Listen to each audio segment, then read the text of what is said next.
چرخ پنچر اینو نمیدم به خودرو ملی. علی امارات، دبی و ایران. بالانس یه ماشین خیلی خفنیه که اومدن پیشم آیناشون رو برقی کنم. اوه کار زورمایی متالیک. این هم از آینهاش تازه تو فر در اومده.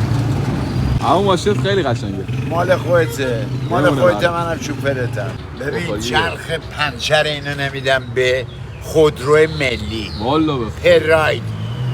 اصلا یه اسمایی میگه آدم خندش میگیره. چیه؟ تیبا. شاهین. چیه؟ شاهین.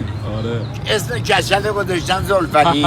اصلا خنده میگیره. ماشین چی داری؟ جیلی. آره. ماشین آمریکایی اول. آره بچه. ژاپن، آلمان، باقیش کره موره، اینا هیچی. ماشین اینا. کاپریس چطوره؟ یه دونه باشه. من 43 سال امریکایی سوار شدم. 43 سال.